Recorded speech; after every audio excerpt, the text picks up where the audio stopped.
3 semanas aí conversando sobre princípios básicos de economia, porque a gente já começou comentando as notícias, trazendo informações, explicando os temas mais complexos, mas precisa entender, já que é o beabá da economia, a gente precisa entender coisas da base, do início, né, para a gente poder formar o conhecimento.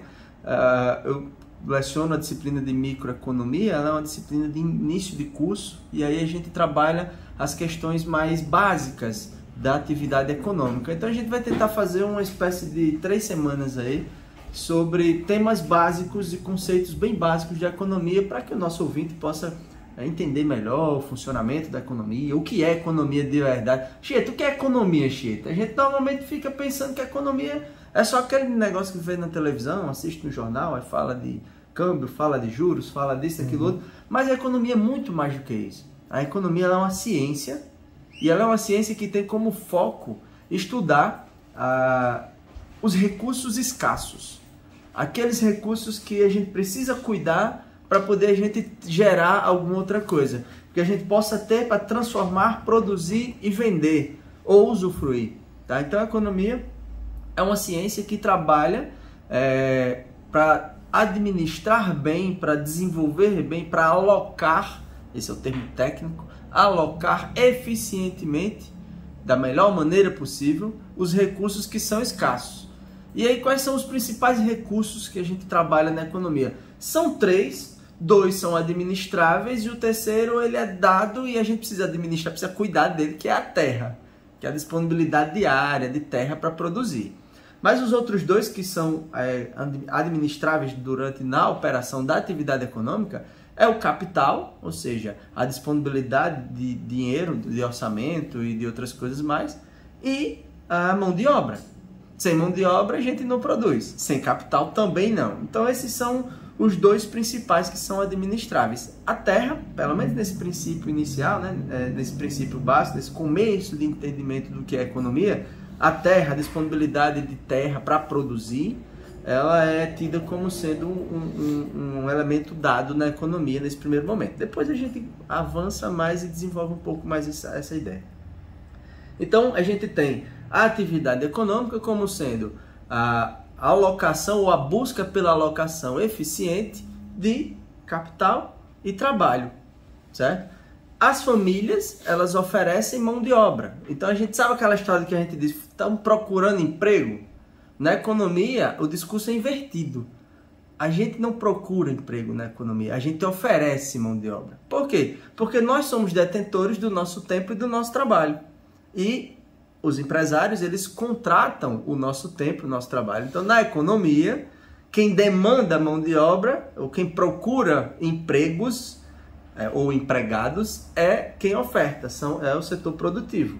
E nós que ofertamos a nossa mão de obra, na verdade, a gente oferece, que é o setor operacional, né? A parte operacional da execução do trabalho. Tá? Então, esses são os pontos de início, de start dessa conversa. Então a gente tem aí também outros 2 pontos importantes, que são os agentes principais e iniciais da atividade econômica. Quem são esses agentes principais e iniciais da discussão? As pessoas, as famílias que oferecem a mão de obra e os produtores que contratam a mão de obra, produzem e vendem. E aí, Anchieta, tem uma coisa que é o ponto crucial disso tudo. Se a gente produz para alguém, e esse alguém vai vender. E vai vender para quem?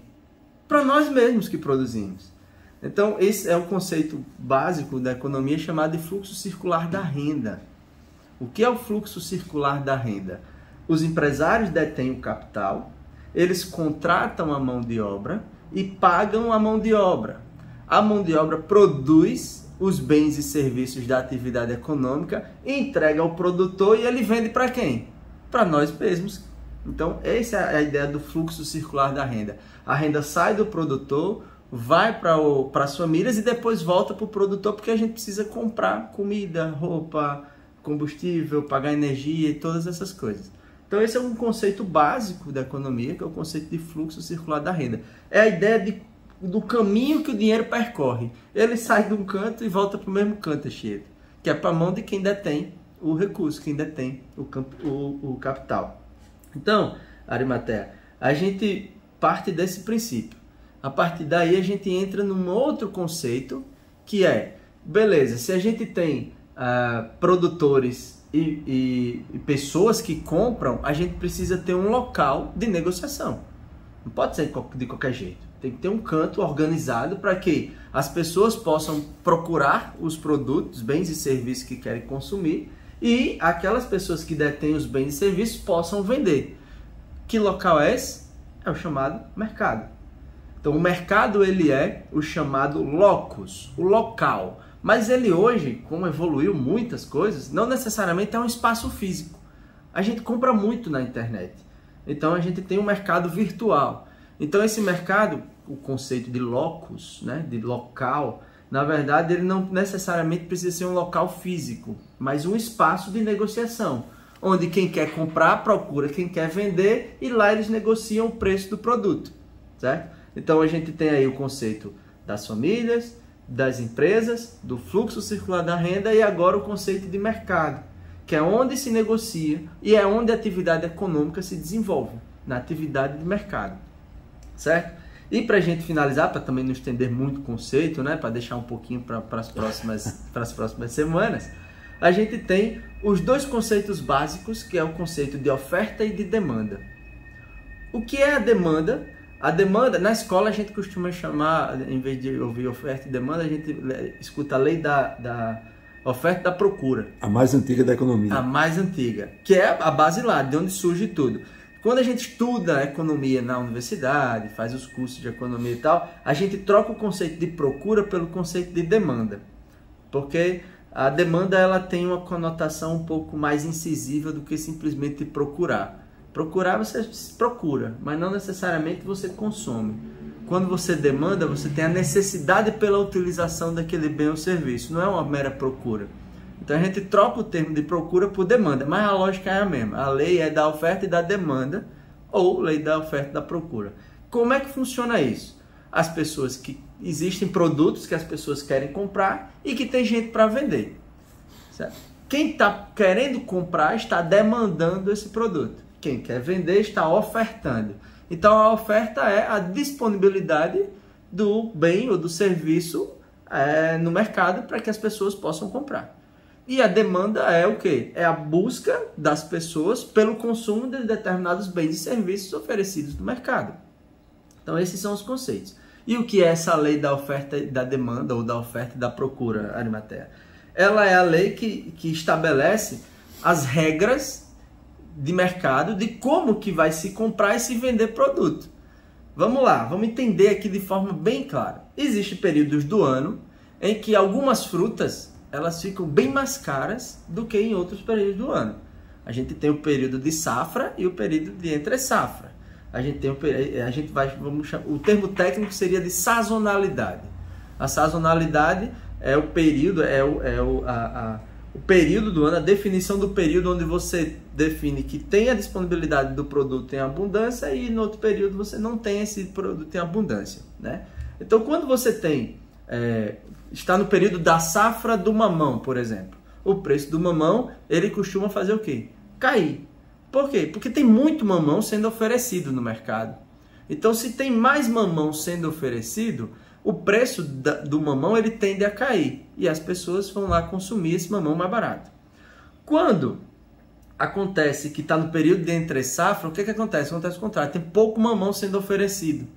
Se tem pouco mamão sendo oferecido, o preço desse mamão vai para onde? Para a lua, cresce, sobe absurdamente. Por isso que a gente fica mexendo até da questão do clima, né? Do clima. O clima é outro ponto importantíssimo. Estamos tendo aí a COP28, sendo discutido outras coisas aí. Tem muita coisa para a gente falar sobre isso também. Depois desse primeiro momento, a gente começa a trabalhar essas questões. Só dar um apêndice aí. Como em muitas regiões se produz banana o ano inteiro, aí advém a expressão popular, preço de banana, que é um preço em tese baixo. Que nem tá tão mais barato hoje em dia. Mas o conceito histórico ficou, né? Exato, o conceito histórico ficou. Então, a lógica da lei da oferta e da demanda é o seguinte: se eu tenho muito produto disponível para compra, o preço desse produto cai. Se eu tenho um pouco desse produto disponível, o preço desse produto sobe. Essa é a lógica. né? Do lado da demanda, se muita gente está procurando um determinado produto, aí período de Natal, por exemplo, muita gente comprando árvore de Natal, enfeite de casa e tudo mais, o que é que acontece? O preço dos produtos natalinos sobem, porque tem muita gente procurando. Agora, se for comprar um produto natalino em junho, o preço vai estar lá embaixo. Por quê? Porque não tem ninguém procurando. Ninguém sabe nem se vai estar disponível para venda. Perfeito. E um segmento que tem uma complexidade maior, mas o princípio é o mesmo, combustíveis, né? Exato, absolutamente petróleo. o mesmo. A disponibilidade de produção de petróleo é o que faz o preço dele subir ou cair ao longo do ano. Dado que ele tem... A gente pode dizer que a demanda por petróleo, por combustível, ela é uma demanda meio que média. Dá para se calcular a média demanda. É uma demanda meio perene. O que faz ela oscilar é a questão do volume de produção. O né? volume de produção e disponibilidade do mercado. Por isso que, às vezes, quando tem... a gente já vai entrando em outros conceitos, mas só para entender. Por isso que quando tem poucas empresas vendendo determinado produto, normalmente elas concentram o mercado e escolhe o preço que elas querem. Por quê? Porque tem pouca disponibilidade e elas conseguem reter estoques e oferecer mais caro com o estoque retido por um período, depois libera e tudo mais. Então, assim, a lei da oferta e da demanda, ela rege a atividade econômica e mercadológica de forma absoluta. Por quê? Porque é a disponibilidade de pessoas vendendo, de produtos sendo oferecidos no mercado, e a disponibilidade ou a existência de pessoas querendo consumir aquele produto que vai definir o preço dele no mercado. Tá? Então, hoje a gente encerra por aqui para não se estender demais, não nos